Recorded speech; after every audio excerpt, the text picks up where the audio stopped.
Hello दोस्तों, कैसे हैं आप लोग। आई होप कि आप लोग अच्छे होंगे और अपना तैयारी भी बहुत अच्छे तरीके से करते होंगे। तो आज हम इस वीडियो में क्लास 10th के आपदा प्रबंधन के चैप्टर 3 प्राकृतिक आपदा भूकंप एवं सुनामी के 30 VVI ऑब्जेक्टिव क्वेश्चन को कवर करेंगे। जो भी student Bihar board matric final परीक्षा की तैयारी कर रहे हैं उन सभी स्टूडेंट के लिए यह वीडियो काफ़ी इंपॉर्टेंट होने वाला है। तो वीडियो को अंत तक जरूर देखिएगा, क्योंकि अंत में मिलेगा एक मज़ेदार क्यूज। और यह इस वीडियो का पार्ट 3 है। इसका पार्ट 1 और पार्ट 2 हमारे चैनल पे अपलोड है। आप लोग वहां से इसका पार्ट 1 और पार्ट 2 देख सकते हैं। तो चलिए बिना किसी देरी के वीडियो को शुरू करते हैं। तो देखिए यहाँ पे पहला नंबर क्वेश्चन क्या दिया हुआ है। पहला नंबर क्वेश्चन दिया हुआ है, सामान्य संचार व्यवस्था के बाधित होने का मुख्य कारण है। तो सामान्य संचार व्यवस्था के बाधित होने का मुख्य कारण क्या हो जाएगा। तो केबल का टूट जाना। क्या हो जाएगा, केबल का टूट जाना। तो इसका कौन सा ऑप्शन हो जाएगा, ऑप्शन नंबर ए इसका सही जवाब हो जाएगा। तो आप लोग याद रखिएगा, सामान्य संचार व्यवस्था के बाधित होने का मुख्य कारण क्या हो जाएगा, केबल का टूट जाना। अगला नंबर क्वेश्चन देखिए। अगला नंबर क्वेश्चन दिया हुआ है, सुनामीटर द्वारा समुद्र तल में क्या नापते हैं। तो सुनामीटर द्वारा समुद्र तल में क्या नापते हैं, तो सुनामी को नापते हैं। किस चीज को नापते हैं, सुनामी को। तो इसका कौन सा ऑप्शन हो जाएगा, ऑप्शन नंबर डी इसका सही जवाब हो जाएगा। तो आप लोग याद रखिएगा। अगला नंबर क्वेश्चन देखिए। अगला नंबर क्वेश्चन दिया हुआ है, भूकंप से पृथ्वी की सतह पर पहुंचने वाली सबसे पहली तरंग को किस नाम से जाना जाता है। क्या दिया हुआ है क्वेश्चन, भूकंप से पृथ्वी की सतह पर पहुंचने वाली सबसे पहली तरंग को किस नाम से जाना जाता है। तो किस नाम से, तो पी तरंग के नाम से जाना जाता है। किस नाम से जाना जाता है, पी तरंग के नाम से। तो इसका कौन सा ऑप्शन हो जाएगा, ऑप्शन नंबर ए इसका सही जवाब हो जाएगा। तो आप लोग याद रखिएगा। अगला नंबर क्वेश्चन देखिए। अगला नंबर क्वेश्चन दिया हुआ है, भूकंप केंद्र के ऊर्ध्वाधर पृथ्वी पर स्थित केंद्र को क्या कहा जाता है। क्या दिया हुआ है क्वेश्चन, भूकंप केंद्र के ऊर्ध्वाधर पृथ्वी पर स्थित केंद्र को क्या कहा जाता है। तो क्या कहा जाता है, तो अधिकेंद्र कहा जाता है। क्या कहा जाता है, अधिकेंद्र। तो इसका कौन सा ऑप्शन हो जाएगा, ऑप्शन नंबर बी इसका सही जवाब हो जाएगा। तो आप लोग याद रखिएगा। अगला नंबर क्वेश्चन देखिए। अगला नंबर क्वेश्चन दिया हुआ है, भूपटल के नीचे का वह स्थल जहां भूकंप का जन्म होता है क्या कहा जाता है। क्या दिया हुआ है क्वेश्चन, भूपटल के नीचे का वह स्थल जहां भूकंप का जन्म होता है क्या कहा जाता है। तो क्या कहा जाता है, तो भूकंप केंद्र कहा जाता है। क्या कहा जाता है, भूकंप केंद्र। तो इसका कौन सा ऑप्शन हो जाएगा, ऑप्शन नंबर ए इसका सही जवाब हो जाएगा। तो आप लोग याद रखिएगा। अगला नंबर क्वेश्चन देखिए। अगला नंबर क्वेश्चन दिया हुआ है, इनमें से कौन सा भूकंपीय तरंग नहीं है। क्या दिया हुआ है क्वेश्चन, इनमें से कौन सा भूकंपीय तरंग नहीं है। तो कौन सा हो जाएगा, तो वो तरंग है जो भूकंपीय तरंग नहीं है। तो इसका कौन सा ऑप्शन हो जाएगा, ऑप्शन नंबर डी इसका सही जवाब हो जाएगा। तो आप लोग याद रखिएगा। अगला नंबर क्वेश्चन देखिए।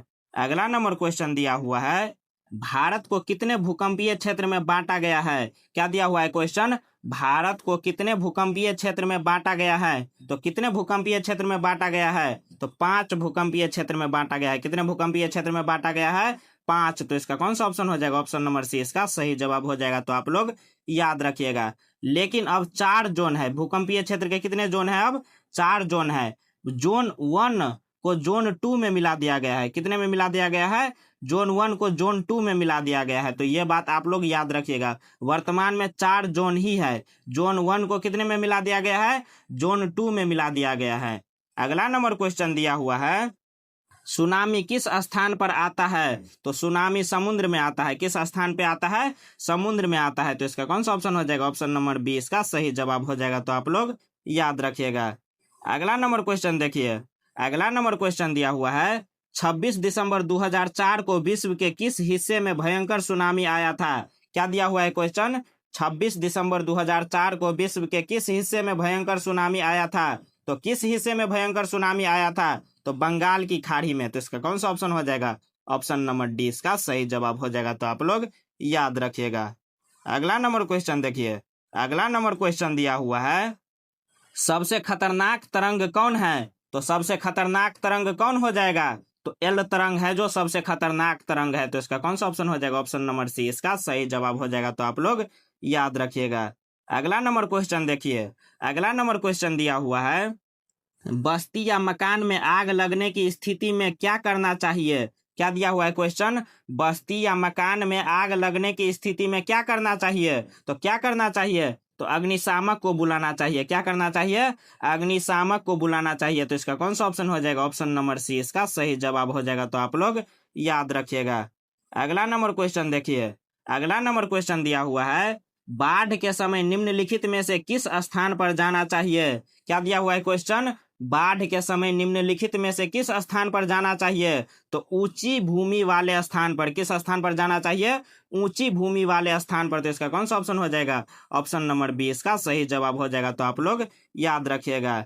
अगला नंबर क्वेश्चन देखिए। अगला नंबर क्वेश्चन दिया हुआ है, आग से जलने की स्थिति में जले हुए स्थान पर क्या प्राथमिक उपचार करना चाहिए? क्या दिया हुआ है क्वेश्चन, आग से जलने की स्थिति में जले हुए स्थान पर क्या प्राथमिक उपचार करना चाहिए? ठंडा पानी डालना चाहिए। क्या डालना चाहिए? ठंडा पानी। तो इसका कौन सा ऑप्शन हो जाएगा? ऑप्शन नंबर ए इसका सही जवाब हो जाएगा। तो आप लोग याद रखिएगा। अगला नंबर क्वेश्चन देखिए। अगला नंबर क्वेश्चन दिया हुआ है, संचार का सबसे लोकप्रिय साधन है। तो संचार का सबसे लोकप्रिय साधन क्या हो जाएगा? तो मोबाइल है संचार का सबसे लोकप्रिय साधन। तो इसका कौन सा ऑप्शन हो जाएगा? ऑप्शन नंबर बी इसका सही जवाब हो जाएगा। तो आप लोग याद रखिएगा। अगला नंबर क्वेश्चन देखिए। अगला नंबर क्वेश्चन दिया हुआ है, वैकल्पिक संचार साधन इनमें से कौन नहीं है? क्या दिया हुआ है क्वेश्चन, वैकल्पिक संचार साधन इनमें से कौन नहीं है? तो कौन नहीं है? तो अंतरिक्ष नहीं है। तो इसका कौन सा ऑप्शन हो जाएगा? ऑप्शन नंबर डी इसका सही जवाब हो जाएगा। तो आप लोग याद रखिएगा। अगला नंबर क्वेश्चन देखिए। अगला नंबर क्वेश्चन दिया हुआ है, सुदूर संवेदी उपग्रह रिमोट सेंसिंग उपग्रह का प्रयोग किस लिए होता है? क्या दिया हुआ है क्वेश्चन, सुदूर संवेदी उपग्रह रिमोट सेंसिंग उपग्रह का प्रयोग किस लिए होता है? तो किस लिए होता है? तो इनमें से सभी के लिए। दूर संचार के लिए भी होता है, संसाधनों की खोज के लिए भी होता है, मौसम विज्ञान के लिए भी होता है। तो इनमें से सभी के लिए सुदूर संवेदी उपग्रह का प्रयोग होता है। तो इसका कौन सा ऑप्शन हो जाएगा? ऑप्शन नंबर डी इसका सही जवाब हो जाएगा। तो आप लोग याद रखिएगा। अगला नंबर क्वेश्चन देखिए। अगला नंबर क्वेश्चन दिया हुआ है, भारत में कितने प्रतिशत भूमि भूकंप से प्रभावित है? क्या दिया हुआ है क्वेश्चन, भारत में कितने प्रतिशत भूमि भूकंप से प्रभावित है? तो कितने प्रतिशत? तो 56%। कितने प्रतिशत? 56%। तो इसका कौन सा ऑप्शन हो जाएगा? ऑप्शन नंबर बी इसका सही जवाब हो जाएगा। तो आप लोग याद रखिएगा। अगला नंबर क्वेश्चन देखिए। अगला नंबर क्वेश्चन दिया हुआ है, वर्तमान में सबसे अधिक उपयोग देने वाला साधन कौन सा है? क्या दिया हुआ है क्वेश्चन, वर्तमान में सबसे अधिक उपयोग देने वाला साधन कौन सा है? तो कौन सा हो जाएगा? तो मोबाइल। तो इसका कौन सा ऑप्शन हो जाएगा? ऑप्शन नंबर सी इसका सही जवाब हो जाएगा। तो आप लोग याद रखिएगा। अगला नंबर क्वेश्चन देखिए। अगला नंबर क्वेश्चन दिया हुआ है, रिंग बांध किसके लिए उपयोगी होता है? तो रिंग बांध किसके लिए उपयोगी होता है? तो बाढ़ के लिए उपयोगी होता है। किसके लिए उपयोगी होता है? बाढ़ के लिए। तो इसका कौन सा ऑप्शन हो जाएगा? ऑप्शन नंबर सी इसका सही जवाब हो जाएगा। तो आप लोग याद रखिएगा। अगला नंबर क्वेश्चन देखिए। अगला नंबर क्वेश्चन दिया हुआ है, भूकंप संभावित क्षेत्रों में भवनों की आकृति कैसी होनी चाहिए? क्या दिया हुआ है क्वेश्चन, भूकंप संभावित क्षेत्रों में भवनों की आकृति कैसी होनी चाहिए? तो आयताकार होनी चाहिए। कैसी होनी चाहिए? आयताकार। तो इसका कौन सा ऑप्शन हो जाएगा? ऑप्शन नंबर डी इसका सही जवाब हो जाएगा। तो आप लोग याद रखिएगा, भूकंप संभावित क्षेत्रों में भवनों की आकृति आयताकार होनी चाहिए। अगला नंबर क्वेश्चन क्या दिया हुआ है? अगला नंबर क्वेश्चन दिया हुआ है, सुनामी प्रभावित क्षेत्र में मकानों का निर्माण कहाँ करना चाहिए? क्या दिया हुआ है क्वेश्चन, सुनामी प्रभावित क्षेत्र में मकानों का निर्माण कहाँ करना चाहिए? तो कहाँ करना चाहिए? तो समुद्र तट से दूर ऊंचाई पर करना चाहिए। कहाँ करना चाहिए? समुद्र तट से दूर ऊंचाई पर। तो इसका कौन सा ऑप्शन हो जाएगा? ऑप्शन नंबर बी इसका सही जवाब हो जाएगा। तो आप लोग याद रखिएगा। अगला नंबर क्वेश्चन देखिए। अगला नंबर क्वेश्चन दिया हुआ है, महासागर के तली पर होने वाले कंपन को किस नाम से जाना जाता है? क्या दिया हुआ है क्वेश्चन, महासागर के तली पर होने वाले कंपन को किस नाम से जाना जाता है? तो किस नाम से जाना जाता है? तो सुनामी के नाम से जाना जाता है। तो इसका कौन सा ऑप्शन हो जाएगा? ऑप्शन नंबर सी इसका सही जवाब हो जाएगा। तो आप लोग याद रखिएगा। अगला नंबर क्वेश्चन देखिए।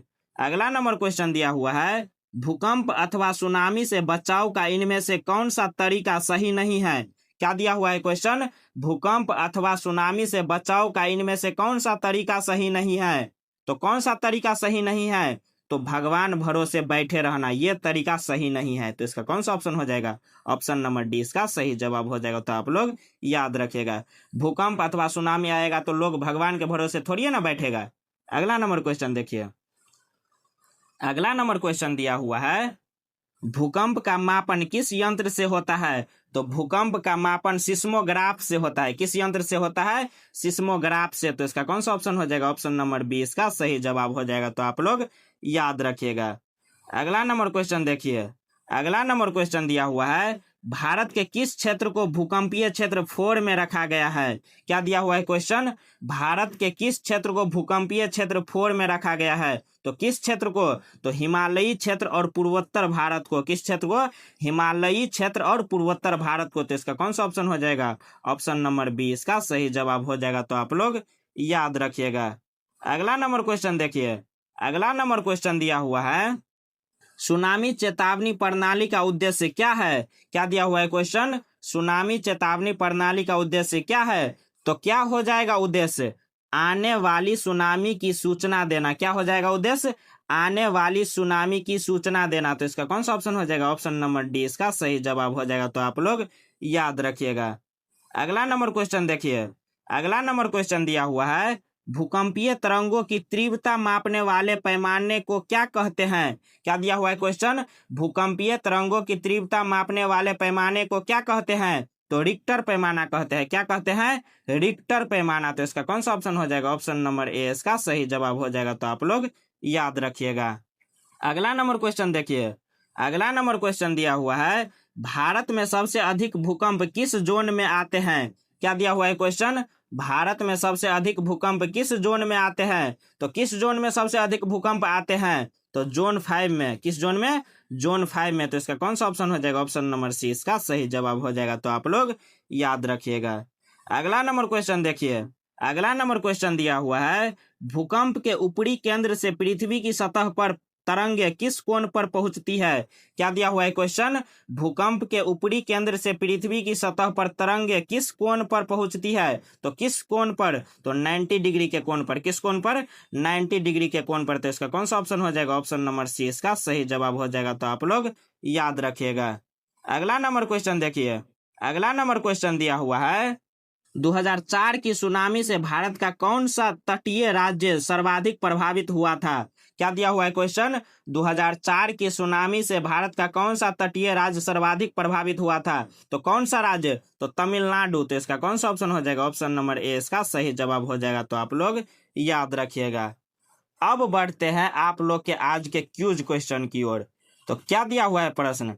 प्रश्न दिया हुआ है आप लोगों के सामने, भूकंपीय तरंगे कितने प्रकार की होती है? क्या दिया हुआ है क्वेश्चन? भूकंपीय तरंगे कितने प्रकार की होती है? ऑप्शन ए में दिया हुआ 2 प्रकार की, ऑप्शन बी में दिया हुआ 4 प्रकार की, ऑप्शन सी में दिया हुआ 3 प्रकार की, ऑप्शन डी में दिया हुआ है 1 प्रकार की।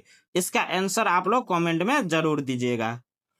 तो दोस्तों उम्मीद है कि ये 30 भी ऑब्जेक्टिव क्वेश्चन आप लोगों को अच्छे तरीका से समझ में आ गए होंगे। अगर वीडियो अच्छा लगा हो तो चैनल को सब्सक्राइब जरूर कीजिएगा, साथ में बेल आइकन को दबाना न भूलिएगा ताकि जो भी अप टू डेट हम डालें आप तक सबसे पहले पहुंचे। साथ में अपने दोस्तों के पास शेयर जरूर कीजिएगा।